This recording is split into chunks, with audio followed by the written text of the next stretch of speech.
Bismillahirrahmanirrahim. Assalamu alaikum. Welcome to another video lecture on the channel of BioKids, and today we are going to discuss the topic of nucleus from chapter number 3 cell and organelles. आज हमने जो चीज़ detail में discuss करनी है वो nucleus का topic है। और न्यूक्लियस के टॉपिक में हम सबसे पहले तो एक ओवरव्यू डिस्कस कर लेंगे कि हमने किस तरह से जो है अपने इस टॉपिक को कंप्लीट करना है, एंड एट द एंड फिर हम इसकी डिटेल करेंगे और डिटेल के बाद फिर हम इसमें कुछ इंपॉर्टेंट पॉइंट्स देख लेंगे एमसीक्यू, शॉर्ट क्वेश्चन और लॉन्ग क्वेश्चन के हवाले से। So let's start our lecture. अच्छा जी, तो लेक्चर को स्टार्ट करने से पहले हम एक ओवरव्यू देख लेते हैं कि ये जो आपको सारे का सारा एक टॉपिक नज़र आ रहा है न्यूक्लियस के हवाले से, इस टॉपिक को हम कवर करेंगे अंडर सम हेडिंग्स। और हेडिंग्स वैसे तो बुक के ऊपर भी काफ़ी अच्छी बनी हुई हैं, लेकिन इसके अलावा हम इसको जैसे ऑर्गेनाइज़ करेंगे हेडिंग्स को, तो वो कुछ इस तरह से है कि सबसे पहले आप अगर सीक्वेंस की बात करते हैं तो हमने डिस्कस करनी है ऑब्वियसली डेफिनेशन। नंबर 2 पे हम डिस्कस करेंगे इसकी जो है लोकेशन, कि लोकेशन क्या होती है एक एनिमल और प्लांट सेल के अंदर इसकी। नंबर 3 पे हम डिस्कस करेंगे इसके स्ट्रक्चर को इन डिटेल, और स्ट्रक्चर में हमने जो चीज़ देखनी है पहले हम उसके अंदर देखेंगे न्यूक्लियर एनवेलप और उसमें जो है न्यूक्लियर पोर। फिर उसके बाद नंबर 2 पर हमने जो चीज़ देखनी है वो है न्यूक्लियोप्लाज्म, ठीक है, न्यूक्लियोप्लाज्म को हम देखेंगे। और नंबर 3 पर जो चीज़ हमारे पास है that is nucleolus, nucleolus present होगा। नंबर 4 पर जो है वो क्रोमैटिन और क्रोमोसोम, ठीक है, क्रोमैटिन एंड क्रोमोसोम जो है वो होगा। सो ये हमारे पास जो है ना पूरी डिटेल होगी इन सारे ही पॉइंट्स की, यानी बेसिकली तो स्ट्रक्चर है डिटेल में। और फिर उसके बाद एट द एंड हमारे पास जो फोर्थ मेजर हेडिंग बनेगी that would be about the function of nucleus. So again मैं आपको बता दूं कि पहले हम डेफिनेशन डिस्कस करेंगे, नंबर 2 लोकेशन, नंबर 3 स्ट्रक्चर, जिसमें सब हेडिंग्स बनेगी nuclear envelope and nuclear pore, जो कि आपको स्क्रीन पर यहाँ पे नज़र भी आ रहा है। फिर उसके बाद हम न्यूक्लियोप्लाज्म के बारे में बात करेंगे, क्योंकि ये न्यूक्लियस के अंदर मौजूद है, लेकिन बुक पर थोड़ा सा इसका डाटा पहले लिखा हुआ है, कोई बात नहीं, आपने इसको सीक्वेंस में जो है सेकंड नंबर पर रख देना है। फिर न्यूक्लियोलस है, फिर उसके बाद जो है हम इसमें डिस्कस करेंगे क्रोमैटिन एंड क्रोमोसोम को। फिर उसके बाद लास्ट में हम फंक्शन ऑफ न्यूक्लियस की तरफ आएंगे। सो अपने टॉपिक को स्टार्ट करते हैं। सबसे पहले हम ये चीज़ देख लेते हैं कि अगर हम न्यूक्लियस की बात कर रहे हैं, सो डेफिनेशन में हम कहते हैं, आप लोग लिख लें डेफिनेशन को, न्यूक्लियस क्या चीज़ होती है, the double membrane bound organelle present in eukaryotic cells that contain genetic material and control the cell activities is known as nucleus।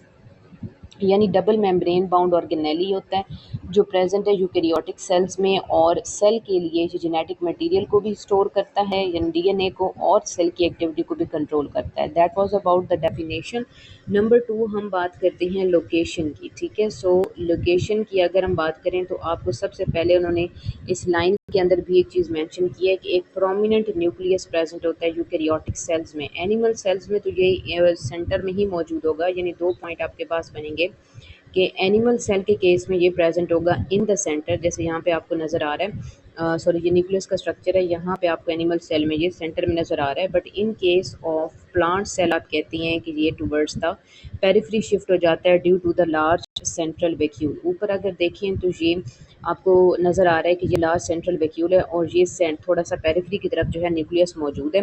वही चीज़ हम यहाँ पे अगेन कहती हैं कि यूकैरियोटिक सेल में, एनिमल के सेल में सेंटर में होगा, और प्लांट्स के अंदर जो पेरिफेरी की तरफ शिफ्ट हो जाता है क्योंकि वहाँ पर लार्ज सेंट्रल वैक्यूल मौजूद होता है। फिर उसके बाद हम बात कर लेते हैं, जो नंबर 3 पॉइंट हमारे पास आएगा वो आएगा वॉल्यूम ऑफ न्यूक्लियस के हवाले से।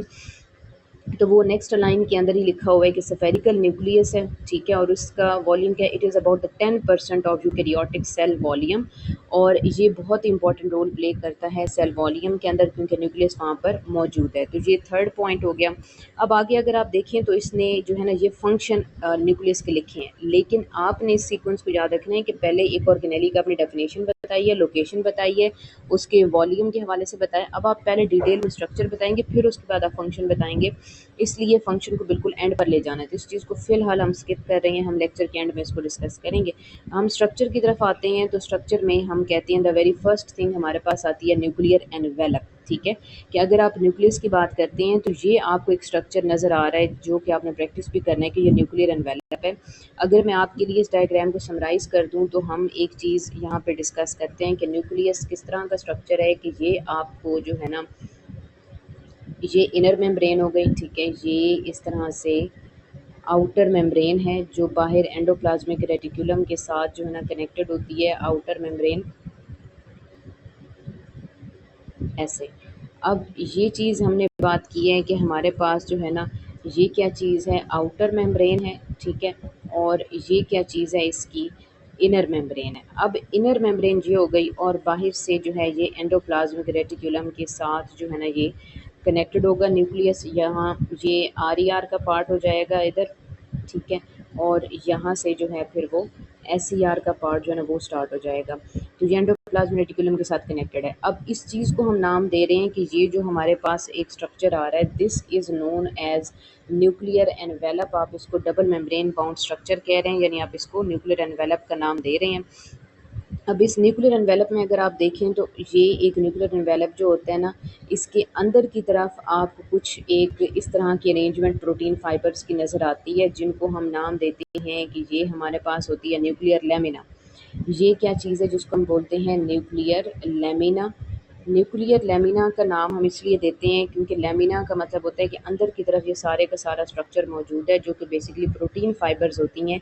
इनका मकसद ये है कि इन्होंने न्यूक्लियस का ये जो न्यूक्लियर एनवेलप है इसको एक सपोर्ट प्रोवाइड करनी है, एक नीचे से जो है ना एक बेस प्रोवाइड करनी है ताकि स्ट्रक्चर ऑर्गेनेली का मेंटेन रह सके और अंदर का जो मटेरियल है, सारा अंदर का जो कंटेंट है वो भी अपने फंक्शंस को ईजिली परफॉर्म कर सके, ठीक है? फिर यहाँ पर आपको जो है ना एक पोर नज़र आता है, यानी न्यूक्लियर एनवेलप बिल्कुल आपको होल की फॉर्म में नज़र नहीं आएगा, यानी ये कंप्लीट लेयर नहीं होती बल्कि इसमें छोटे छोटे पोर्स मौजूद होते हैं जिनको हम नाम देते हैं न्यूक्लियोपोर्स का। अब ये जो पोर का स्ट्रक्चर है अगर हम इसको देखें तो ये पोर आपको यहाँ पे नज़र आ रहा है।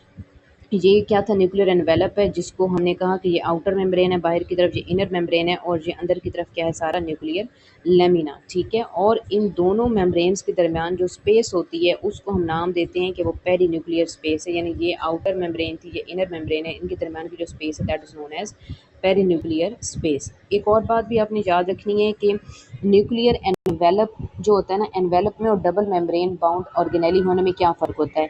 जो एनवेलप होता है ना उसमें भी मल्टीपल स्ट्रक्चर्स यानी आउटर और इनर लेयर के दरमियान में मौजूद होते हैं, जैसे यहाँ पर न्यूक्लियर पोर है for the transport of material.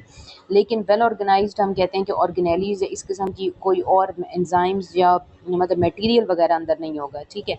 जबकि एक डबल मेम्ब्रेन बाउंड ऑर्गेनेली है जैसे माइटोकॉन्ड्रिया या क्लोरोप्लास्ट हो गया, तो उनकी आउटर और इनर मेम्ब्रेन के दरमियान की जो स्पेस होती है ना, वहाँ पे मल्टीपल एंजाइम्स होती हैं जो कि बहुत सारे फंक्शंस परफॉर्म कर रहे होते हैं, इसलिए हम उनको डबल मेम्ब्रेन कहेंगे। इसको हम एनवेलप कहते हैं क्योंकि एनवेलप का मतलब है कि सिंपली एक दो जो है ना दो मेम्ब्रेन जो कनेक्टेड होती हैं for the purpose of boundary, यानी एक बाउंड्री या लेयर बनाएंगे, उसको हम नाम देते हैं न्यूक्लियर एनवेलप का। लेकिन न्यूक्लियर एनवेलप किसी भी किस्म की कोई मेटाबॉलिक रिएक्शन या फंक्शन या इस तरह की चीज़ में इन्वॉल्व नहीं होता क्योंकि इसकी इनर और आउटर मेम्ब्रेन के दरमियान में जो स्पेस होती है पेरी न्यूक्लियर स्पेस, वहाँ पर सिर्फ न्यूक्लियर पोर प्रेजेंट होगा, कोई एंजाइम हार्मोन वगैरह नहीं होता किसी किस्म के फंक्शन के लिए। दैट्स वाई हम न्यूक्लियस के लिए कहते हैं कि जो न्यूक्लियर एनवेलप है, और हम कहते हैं कि ये दो लेयर्स होती हैं, एक आउटर लेयर है एक इनर लेयर होती है और इनके दरमियान जो स्पेस है उसको आप पेरी न्यूक्लियर स्पेस का नाम देते हैं, ठीक है? जैसे यहाँ पे भी है कि डबल लेयर मेम्ब्रेन है जो न्यूक्लियर के सारे कंटेंट को स्टोर करता है, इनके दरमियान जो स्पेस है उसको पेरी न्यूक्लियर स्पेस कहते हैं जो बाहर से रफ एंडोप्लाज्म रेटिकुलम के साथ कनेक्टेड होती है। ड्यूरिंग सेल डिवीजन ये न्यूक्लियर एनवेलप डिसइंटीग्रेट कर जाएगा, लेकिन जैसे डॉटर सेल बनेगी ये वेल ऑर्गेनाइज्ड हो जाएगा अपने ओरिजिनल फॉर्म में, और इसके अंदर की तरफ एक प्रोटीन की पूरी लाइनिंग होती है जिसको हम न्यूक्लियर लेमिना कहते हैं, जो कि क्रोमैटिन को सपोर्ट करने के लिए बड़ा ज़रूरी है ताकि क्रोमैटिन मटेरियल वहाँ पर हेल्ड हो सके। फिर उसके बाद हमने बात की है थोड़ा सा न्यूक्लियर पोर के हवाले से, तो हमने कहा कि न्यूक्लियर जो एनवेलप है उसमें टाइनी होल्स होते हैं जिसको हम न्यूक्लियर पोर कहते हैं। अब ये न्यूक्लियर पोर बहुत इंपॉर्टेंट रोल प्ले करता है। अब इसमें दो चीज़ें हैं न्यूक्लियर पोर की, आपकी जो यहाँ पे सब हेडिंग बनेगी, यानी न्यूक्लियर एनवेलप में आपने पहली चीज़ डिस्कस कर ली है इस न्यूक्लियर एनवेलप को, फिर पेरी न्यूक्लियर स्पेस, फिर न्यूक्लियर लेमिना, फिर आपने बात की न्यूक्लियर पोर की। अब न्यूक्लियर पोर में 2 चीज़ें हैं, एक है न्यूक्लियर पोर कॉम्प्लेक्स जिनको एनपीसी भी बोलते हैं और एक है इसका फंक्शन, यानी इसका स्ट्रक्चर और इसका फंक्शन ये क्या चीज़ होती है। अब न्यूक्लियर पोर कॉम्प्लेक्स जो होता है उसके अंदर आपने ये बात याद रखनी है कि न्यूक्लियर पोर कॉम्प्लेक्स जो है ये कि ये एक elaborate structure है that is known as nuclear pore complex and it is composed of several units। पहला सब यूनिट है इसका एनुलर सब यूनिट जो कि पोर के अंदर मौजूद है।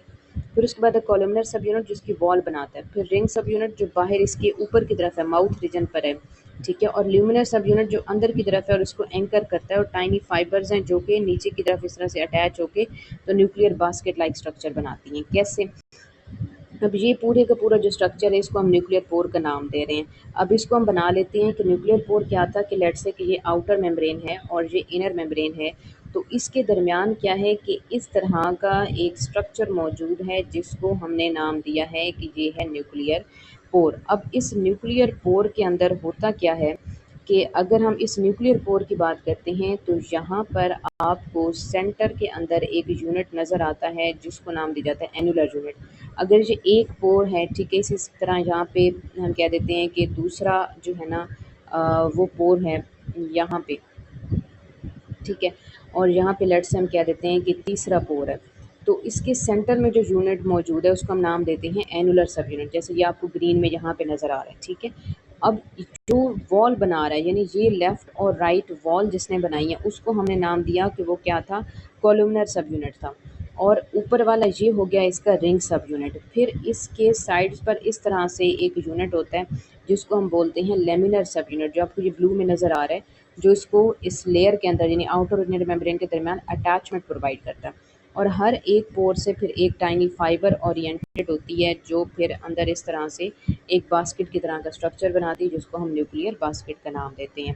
अगेन मैं आपको बता देती हूँ कि न्यूक्लियर पोर कॉम्प्लेक्स के अंदर कुछ सब यूनिट्स हैं। वो सब यूनिट जो कि सेंटर में मौजूद होगा, ये ग्रीन कलर में आपको नज़र आ रहा है, उसको हम बोलेंगे कि ये एनुलर सब यूनिट है, ठीक है। वो सब यूनिट जो कि वॉल बना रहा है यानी ये वाला स्ट्रक्चर बना रहा है उसको आप नाम कह देते हैं कि वो कॉलमनर सब यूनिट है। वो सब यूनिट जो कि लेफ़्ट और राइट मौजूद है इनके, तो उसको एनकरेज प्रोवाइड कर रहा है लेयर के अंदर, तो उसको हम ल्यूमिनर सब यूनिट कह रहे हैं, ठीक है। और फिर जो बाहर की तरफ है यहाँ पर इसको आप रिंग सब यूनिट कह रहे हैं जो यहाँ पे उन्होंने मेंशन किया। फिर उसके बाद हर एक पोर में से एक टाइनी मेम्ब्रेन फाइबर आ रही है जो सेंटर में कंबाइन करके तो न्यूक्लियर बास्केट बनाती है, ठीक है। ये इसका स्ट्रक्चर हो गया। फिर इसका फंक्शन जहाँ पर इन्होंने मेंटेन किया हुआ है कि न्यूक्लियर पोर परमेबल होता है स्मॉल मॉलिक्यूल्स के लिए। क्यों? क्योंकि उससे ऊपर वाली लाइन आप देखें तो उन्होंने कहा है कि ये ट्रांसपोर्ट ऑफ मटेरियल या रेगुलेशन करता है मटेरियल की, स्मॉल मॉलिक्यूल्स की और लार्ज मॉलिक्यूल्स की। तो स्मॉल मॉलिक्यूल्स इजीली पास हो जाएंगी लेकिन लार्ज मॉलिक्यूल्स प्रोटीन होती हैं, लाइक हिस्टोन प्रोटीन है, और स्मॉल लाइक स्मॉल सब यूनिट है राइबोसोम का, लार्ज सब यूनिट है जो यहाँ से बन के बाहर जाती हैं साइटोप्लाज्म में। तो वो क्या होता है कि इसी पोर कॉम्प्लेक्स में से गुजरते हैं with the help of some specific protein units जो इनको ट्रांसपोर्ट करवाते हैं यहाँ से, ठीक है। तो उनको हम बोलते हैं अल्फा प्रोटीन सब यूनिट, बीटा प्रोटीन सब unit on the basis of transport, ठीक है। सो ये था हमारा न्यूक्लियर पोर कॉम्प्लेक्स के हवाले से पूरा एक सीक्वेंस। मैं अगेन आपको बता देती हूँ कि यहाँ पे आपने ख्याल रखना है कि न्यूक्लियर एनवेलप और न्यूक्लियर पोर, ये जो पहला सब पॉइंट आप स्ट्रक्चर का लिखेंगे तो वहाँ पे आपने क्या बताना है कि न्यूक्लियर एनवेलप यही कि डबल मेम्ब्रेन बाउंड है, और इस तरह मतलब इसकी डेफिनेशन वगैरह। फिर पेरीन्यूक्लियर स्पेस की सब हेडिंग आ जाएगी जो आप बताएंगे कि स्पेस है दोनों की, एंडोप्लाज्म रेटिकुलम से कनेक्टेड होती है। फिर उसके बाद आपने सेल डिवीजन के हवाले से बता देना है। फिर आपने न्यूक्लियर लेमिना की सब हेडिंग बना देनी है। फिर आप न्यूक्लियर पोर कॉम्प्लेक्स की तरफ आएंगे।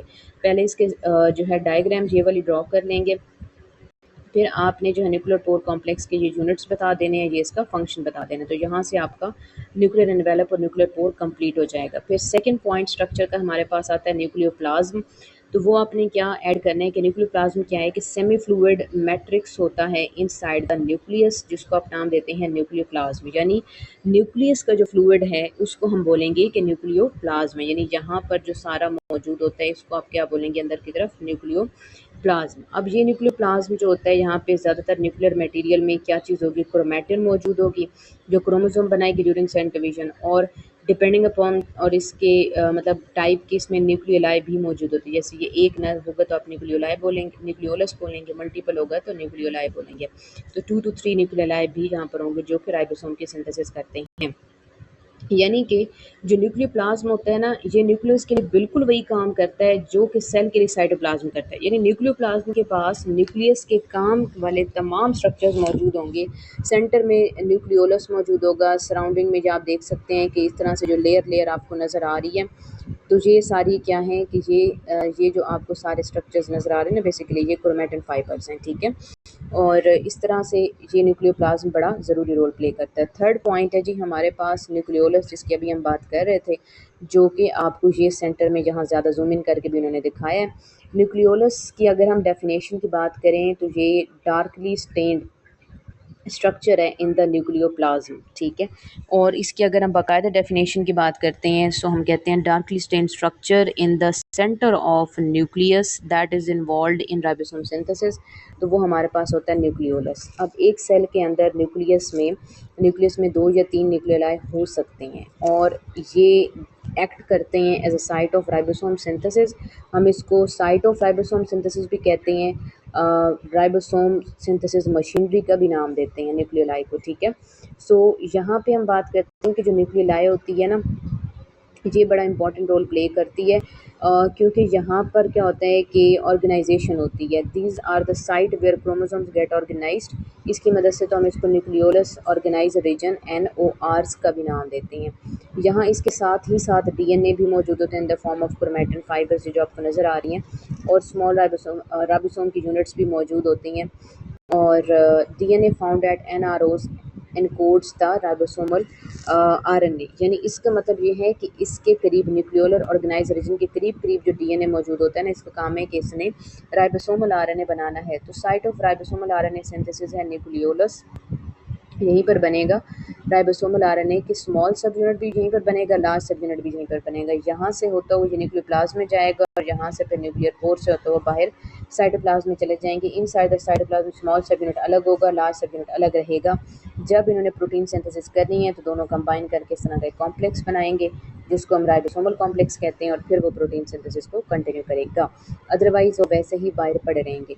अब हम आते हैं इसके अंदर जो थर्ड हमारे पास पॉइंट बनेगा, यानी पहले डेफिनेशन हो गई, फिर साइट और राइबोसोम सिंथेसिस NOR हो गया, फिर उसके बाद थर्ड पॉइंट सब पॉइंट हमारे पास बनता है रीजन्स ऑफ न्यूक्लियोलस। तो यहाँ पे दो तरह के रीजन्स होते हैं, एक होता है सेंट्रल फिब्रिलर रीजन और एक है पेरिफेरल ग्रेनुलर रीजन। यानी सेंटर, अगर आप न्यूक्लियोलस की बात करते हैं ना, तो हमने कहा है कि दो हिस्से हैं। एक को हमने कहा है कि सेंट्रल जो है ये फिब्रिलर रीजन है, ठीक है, और दूसरे को हमने कहा है कि ये पेरिफेरल जो है इस तरह से ग्रेनुलर रीजन है। तो ये न्यूक्लियोलस का ग्रेनुलर रीजन हो गया और ये सेंट्रल फिब्रिलर यूनिट हो गया। अब इनका काम क्या है? इनका काम ये है यहाँ पर कि ये बड़ा ही ना इम्पोर्टेंट रोल प्ले कर रहे हैं इसकी राइबोसोम की सिंथेसिस में। अब आपने याद रखना है कि सेंट्रल फिब्रिलर यूनिट होता है और पेरिफेरल ग्रेनुलर रीजन है, जहाँ जो कि DNA के मतलब साथ साथ होता है। अब ये जो ग्रेन्यूल्स होते हैं ना, यहाँ पे राइबोसोम की सिंथेसिस होती है। तो जो सेंट्रल रीजन है, यहाँ पे आपको राइबोसोमल सब यूनिट इनिशियल स्टेजेस पर नज़र आते हैं, यानी फिब्रिलर रीजन में। यहाँ से फिर ये नियर बाय ग्रेनुलर रीजन की तरफ जाते हैं, यानी बाहर की तरफ निकलते हैं। तो यहाँ ये वेल ऑर्गेनाइज स्ट्रक्चर होता है। फिर यहाँ न्यूक्लियोलस से या न्यूक्लियोप्लाज्म में आएगा और फिर वहाँ से ये चला जाएगा साइटोप्लाज्म की तरफ, जहाँ पे उसने प्रोटीन सिंथेसिस करनी है। तो ये with the help of nuclear pore complex यहाँ से बाहर की तरफ मूव कर जाएगा। जैसे यहाँ पे अगर आप इसको जूम इन करके देखें तो ये आपको न्यूक्लियोलस जो है नज़र आ रहा है। तो ये सेंटर हो गया, जिसको हम कह रहे हैं कि फिब्रिलर रीजन है, और बाहर जो है ये सारा ग्रेनुलर रीजन है। यहाँ से इधर न्यूक्लियोप्लाज्म में आएगा, न्यूक्लियोप्लाज्म से ये आप देख सकते हैं न्यूक्लियर एनवेलप, और वहाँ से फिर बाहर ये साइटोप्लाज्म की तरफ चला जाएगा। ये सारी क्रोमैटिन की फाइबर्स हैं, धागे धागे जो आपको यहाँ पे नज़र आ रहे हैं ना, ये बेसिकली क्रोमैटिन की फाइबर्स हैं, ठीक है। सो अब हमारे पास जो है थर्ड पॉइंट हमारा बनता है, पहला पॉइंट था न्यूक्लियर एनवेलप न्यूक्लियोपोर का, दूसरा न्यूक्लियोप्लाज्म, थर्ड था न्यूक्लियोलस, फोर्थ पॉइंट और लास्ट पॉइंट है हमारा जी क्रोमैटिन और क्रोमोसोम का। बड़ा ही ज़रूरी पॉइंट है। हम क्रोमैटिन की बात कर रहे हैं, जिसको अभी हम कह रहे थे कि थ्रेड लाइक स्ट्रक्चर है। तो सबसे पहले हम बात करते हैं कि न्यूक्लियस के अंदर जो है ये स्ट्रिंग की तरह के, यानी थ्रेड की तरह के फाइबर्स होते हैं, जिनको आप क्रोमैटिन फाइबर्स कहते हैं। These are composed of DNA and RNA and हमेशा याद रखिएगा कि यहाँ पे जो एक क्रोमैटिन है, DNA इसके अंदर होता है 40%, ठीक है, और जो यहाँ पे हम कहते हैं कि प्रोटीन का कंटेंट होगा in the form of histone protein, वो होता है 60%। इसका रीज़न क्या है? इसका रीज़न ये है कि ये एक इस तरह का कोर बनाती है हिस्टोन प्रोटीन, ठीक है, मिलकर 8 हिस्टोन प्रोटीन्स होती हैं, वो मिलकर कोर बनाती हैं और सॉरी हिस्टोन प्रोटीन मिलकर जब ये कोर बनाएंगे तो डीएनए इस तरह से रैप होकर आगे की तरफ जाएगा और एक स्ट्रक्चर बनाता है ऐसे, जिसको हम हिस्टोन प्रोटीन कोर की मदद से नाम देते होते हैं न्यूक्लियोसोम का, जैसे ये बना हुआ है। ठीक है, ये क्रोमैटिन फाइबर थी जिसमें 90% हमने कहा सॉरी जिसमें हमने कहा कि 40% डीएनए और साथ में क्या है कि क्रोमैटिन फाइबर के अंदर प्रोटीन मौजूद होती है इसकी कॉम्बिनेशन में। अब ये क्रोमैटिन फाइबर क्या है, ये बेसिकली न्यूक्लियोसोम की फॉर्म में इस तरह से अरेंज होती है क्योंकि डीएनए ये था जो हिस्टोन प्रोटीन कोर के ऊपर इस तरह से रैप कर रहा है। और ये याद रखिएगा कि 1.5 कॉइल बनता है और न्यूक्लियोसोम आगे की तरफ शिफ्ट हो जाता है। यानी अगर मैं आपको बना के दिखाऊं कि न्यूक्लियोसोम का स्ट्रक्चर कैसे है, तो ये हिस्टोन प्रोटीन का बेटा इस तरह का कोर होता है। ठीक है, रफली स्फेरिकल है। और फिर उसके बाद डीएनए जो होता है ना, ये एक वर्ल्ड पूरा हो गया, एक हाफ हो गया और इस तरह से ये आगे की तरफ शिफ्ट हो जाता है। तो आपके पास ये बनता है जिसको हम न्यूक्लियोसोम कहते हैं। यानी ये एक न्यूक्लियोसोम का स्ट्रक्चर, ये दूसरा न्यूक्लियोसोम का स्ट्रक्चर, और फिर उसके बाद जो है ना ये थर्ड न्यूक्लियोसोम का स्ट्रक्चर, ये फोर्थ न्यूक्लियोसोम का स्ट्रक्चर है। ये एक दूसरे के साथ और ज़्यादा क्वाइल्ड होंगे तो फिर वो सोलिनॉइड बनेगी, सोलिनॉइड और ज़्यादा कॉइल होगी तो फाइनली आपके पास एक ख़ास किस्म की शेप बन जाती है जिसको आप नाम देते हैं क्रोमोसोम का। ठीक है, सो ये हमारे पास बेसिकली एक चीज़ है। तो ये हमारे पास होगा कि न्यूक्लियोसोम के अंदर डीएनए रैप होता है अराउंड द स्मॉल प्रोटीन जिनको हम हिस्टोन का नाम देते हैं, और कॉइल याद रखना है कि 1.5 जो है ना कॉइल बनाता है, यानी 1.5 भी आप इसको बोलते हैं कि 1.5 जो है ना ये कॉइल बनता है। अब 1.5 कॉइल यानी एक पूरा और एक आधा चक्कर लगेगा, एक कॉइल बनेगा और फिर उसके बाद डीएनए कम्प्लीटली रैप हो जाएगा न्यूक्लियोसोम के ऊपर, और वो फर्दर डीएनए रैप होगा in the form of nucleosome, और वो फर्दर जब कॉइल्ड होगा तो सोलिनॉइड बनेगी और फिर फाइनली आपको इस तरह का क्रोमोसोम देखने को मिलता है, but at the time of cell division. अब हम बात कर रहे हैं कि इंटरफेस की जब आप बात करते हैं तो ड्यूरिंग इंटरफेस जब सेल अपने तमाम फंक्शन परफॉर्म कर रहा होता है, यानी तमाम एक्टिविटी की, जो न्यूट्रिएंट लिया और डाइजेशन की है और एनर्जी बनाई है और बहुत सारे फंक्शन किए हैं बॉडी के लिए, तो उस वक्त क्रोमैटिन इस फॉर्म में आपको डिस्पर्स्ड नज़र आता है। लेकिन जब सेल डिवीजन स्टार्ट होगी तो फिर ये स्ट्रक्चर अलाइन होना शुरू होगा और फिर एक चीज़ बनेगी जिसको आप नाम देते हैं क्रोमैटिड का। यानी मैं आपको एक चीज़ बता दूं कि क्रोमैटिड और क्रोमोसोम में बेटा बहुत ज़्यादा फ़र्क होता है। अक्सर लोग फ़र्क को नहीं समझते, आपने समझना है इस बात को कि हमारे पास जो है ना एक ये जब अटैचमेंट होती है ना तो इस तरह का एक स्ट्रक्चर बनता है जिसको हम नाम देते हैं क्रोमैटिड का। ठीक है, अब ये क्रोमैटिड है, ये इसकी एक आर्म हो गई, ये इसकी दूसरी आर्म हो गई, ये सेंटर को नाम देते हैं हम सेंट्रोमेयर का। ये वाला जो पोर्शन है ना सारा, जो एंड्स हैं टर्मिनल, इसको हम बोलते हैं telomere. Tillo means terminal, mayor मतलब पार्ट, यानी एंड वाला हिस्सा, ये ऊपर भी टीलोमेयर नीचे भी टीलोमेयर। ठीक है, और सेंटर में यानी सेंट्रोमेयर मतलब सेंट्रल पार्ट, सेंट्रो मीन सेंटर, मेयर मतलब पार्ट। तो सेंट्रोमेयर क्या है कि ये सेंटर वाला पार्ट है जिससे सिस्टर क्रोमैटिड बनती है। अब ये एक सिस्टर क्रोमैटिड बनी है। अब क्योंकि डीएनए जो होता है ना वो हम कहते हैं कि जो क्रोमोसोम है, आपको पता है कि वो 23 क्रोमोसोम जो है ना पेयर होते हैं इन द फॉर्म, लेकिन अगर आप टोटल बात करते हैं तो 46 क्रोमैटिड होते हैं। तो ये जब एक क्रोमैटिड अपने ही जैसा एग्जैक्ट रेप्लिका प्रोड्यूस कर लेगा तब आप इसको क्रोमोसोम का नाम देते हैं। ये है क्रोमैटिड, जब अपना एग्जैक्ट रेप्लिका प्रोड्यूस करेगा तो ये पूरा एक क्रोमोसोम है, and each chromosome contain 2 sister chromatids. ठीक है, जिनकी लेंथ वाइज और मतलब हर एक चीज़, उनकी लेंथ, उनकी विड्थ, उनके जीन्स, उनके कैरेक्टर्स जो ऊपर मौजूद हैं वो सारे के सारे सेम होते हैं। ये फ़र्क होता है एक क्रोमैटिड और एक पूरे के पूरे क्रोमोसोम के स्ट्रक्चर के अंदर। ठीक है, सो अगेन मैं आपको बता देती हूँ कि ये एक पूरा स्ट्रक्चर क्या है, क्रोमैटिड है, लेकिन आप इस पूरे इन दो को नाम क्या देते हैं, क्रोमोसोम का। यानी अ पेयर ऑफ क्रोमैटिड्स जिसको आप सिस्टर क्रोमैटिड्स कहते हैं वो एक पूरा क्रोमोसोम होता है।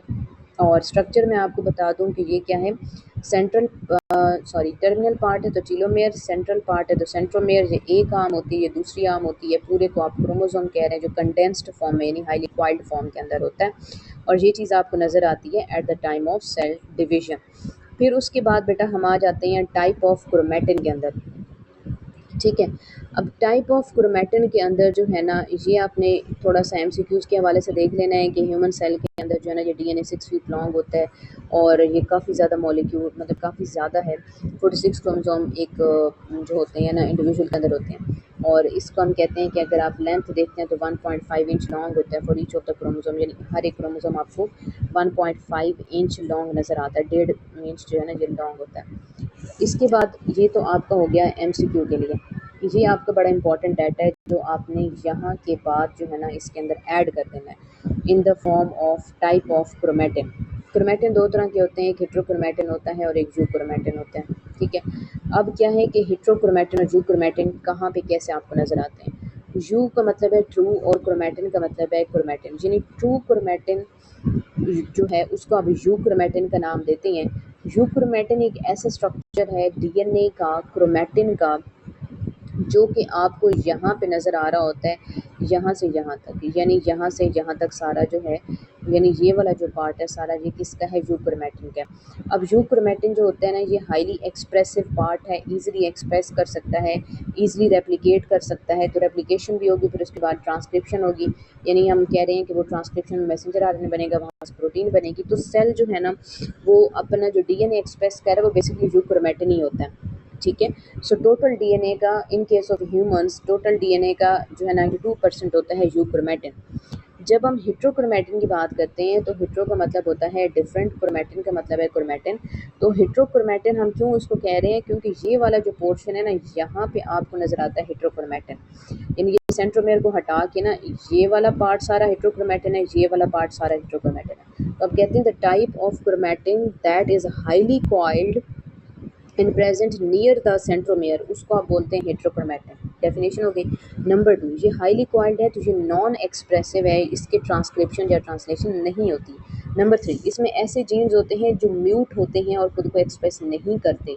और नंबर 4, ये टोटल डीएनए का होता है ओनली 8% और ये खुद को एक्सप्रेस नहीं करता। ये 4 डिफरेंस के पॉइंट हैं यूक्रोमेटिन हेट्रोक्रोमेटिन में, बड़े इंपॉर्टेंट डिफरेंसेस हैं, ठीक है। फिर उसके बाद आपने यहाँ पर जो है ना ऐड कर देना है रिमेनिंग डाटा, जो किसके हवाले से है, नंबर ऑफ़ क्रोमोसोम्स के हवाले से। कि नंबर ऑफ़ क्रोमोसोम आपको पता है स्पीशी स्पेसिफिक होते हैं, स्पीशी टू स्पीशी वेरी करते हैं। ह्यूमंस के अंदर 46 क्रोमोसोम मौजूद होते हैं ऑर्डिनरी बॉडी सेल्स में, यानी सोमैटिक बॉडी सेल्स के अंदर, और वहाँ पर जो है ना 2 पेयर हैं क्रोमोसोम्स के। लेकिन आर्ट्स के अंदर क्या है, आर्ट्स के अंदर 2 पेयर होते हैं क्रोमोसोम के। इसी तरह हम कहते हैं कि राउंड वॉर्म्स के अंदर अप टू 1000 क्रोमोसोम्स हो सकते हैं। एक इंडियन फर्न है ऑफिगुलोसम रेटिकुलेटम, वहाँ पे 1260 यानी 1260 क्रोमोसोम्स होती हैं। इसका मतलब है कि जो नंबर ऑफ़ क्रोमोसोम है वो कोरिलेट करता है ऑर्गेनिज्म की कॉम्प्लेक्सिटी के साथ। जो जितना कॉम्प्लेक्स है उसके क्रोमोसोम उतने ज़्यादा और उतने ही ज़्यादा डाइवर्सिफाइड होते हैं। ये था हमारा जी टॉपिक क्रोमोसोम के हवाले से, एंडिंग थी और न्यूक्लियस था। अब हम कह रहे हैं कि हमारा लास्ट एक पॉइंट था जिसको हमने कहा था फंक्शन ऑफ न्यूक्लियस। तो वो क्या चीज़ है, सबसे पहली चीज़ हम बात करते हैं कि nucleus act as a information processing and administrative centre for the cell. ये 2 तरह के फंक्शन परफॉर्म करता है। नंबर 1 कि ये डीएनए को स्टोर करेगा जो कि हेरिडिटी मटेरियल है, और नंबर 2 कि ये सेल की तमाम एक्टिविटी, सेल चाहे सेल ग्रोथ है, प्रोटीन फॉर्मेशन करवानी है, जो भी काम करवाना है, इवन सेल डिवीजन तक, ये सारे के सारे काम कंट्रोल करता है nucleus. That was about today's lecture, जिसमें हमने सारी डिस्कशन की है न्यूक्लियस के हवाले से। अगेन मैं आपको हेडिंग्स बता दूं, डेफिनेशन, लोकेशन, वॉल्यूम। नंबर 4 पे स्ट्रक्चर था। स्ट्रक्चर की सब हेडिंग में पहली थी न्यूक्लियर एनवेलप एंड न्यूक्लियोपोर, जिसमें ये बाकी डाटा है, यानी आपने फिर अंदर जो है nuclear perinuclear space, nuclear lamina, nuclear pore complex, इसका स्ट्रक्चर फंक्शन बताएं। फिर उसके बाद न्यूक्लियोप्लाज्म था, उसकी कंपोजिशन और उसका फंक्शन था। फिर उसके बाद न्यूक्लियोलस था, उसकी डेफिनेशन थी, और nuclear organiser NOR as NOR था। फिर उसके बाद रीजन और उनका फंक्शन, और फंक्शन क्या था, साइट ऑफ राइबोसोम सिंथेसिस। फिर हमने बात की क्रोमेटिन क्रोमोसोम की, वो डिटेल डिस्कस की। ड्यूरिंग हमने इंटरफेस बात की, ड्यूरिंग सेल डिवीजन बात की है। फिर उसके बाद हमने टाइप्स ऑफ क्रोमेटिन की बात की, फिर number of chromosomes with in the species बात हुई है, और फिर उसके बाद एट द एंड हमने डिस्कस किए हैं फंक्शंस ऑफ न्यूक्लियस। सो ये हमारे टॉपिक की कंप्लीट एक डिटेल थी, और डायग्राम आपने ये वाली बनानी है। आप वो सिंपल डायग्राम भी बना सकते हैं जो कि स्टार्टिंग में मैंने आपके साथ शेयर की है। अगेन मैं आपके लिए उसको बना देती हूँ कि आप इस तरह से भी बना सकते हैं कि ये आपकी जो है न्यूक्लियस की इनर मेम्ब्रेन है, और बाहर से जो है ना, एक मिनट थोड़ा मैं इसको नीट कर लूँ, कि ये जो है न्यूक्लियस की इनर मेम्ब्रेन है और ये बाहर की तरफ जो है आउटर मेम्ब्रेन है, ऐसे। ये एंडोप्लाज्मिक रेटिक्यूलम आप दिखा सकते हैं, ठीक है। और यहाँ पे आप ये दिखा सकते हैं कि ये आपके पास स्मूथ एंडोप्लाज्मिक रेटिक्यूलम है, और अंदर की तरफ जो है ना फिर आप इसका पोर बना सकते हैं, न्यूक्लियर पोर इस तरह से, और कॉम्प्लेक्स 2-3 पोर्स वगैरह बना के इस तरह से आप रिप्रेजेंट कर सकते हैं इन चीज़ों को। और फिर इस पोर को भले ही आप बाहर इस तरह से निकाल के और एक थोड़ी सी मेम्ब्रेन दिखा के और एक्सप्लेन कर सकते हैं कि ये एनुलर सब यूनिट है, ये लेमिनर सब यूनिट है, ये नीचे रिंग बास्केट बनेगी, ऊपर रिंग है, ये यहाँ पे कॉलमिनर सब यूनिट है। तो इस तरह की आप एक थोड़ी नीट करके डायग्राम बना सकते हैं। That was about today's lecture of nucleus. Stay tuned to the channel of Biokids for upcoming lectures. और नेक्स्ट टॉपिक होगा हमारा एंडोप्लाज्मिक रेटिकुलम के हवाले से, और देन हम वन बाय वन अपने सारे टॉपिक्स को कंप्लीट करेंगे चैप्टर 3 से, और फिर उसके बाद हम बाकी चैप्टर्स भी इंशाल्लाह ताला कवर करेंगे। Wish you all the very best and very good luck.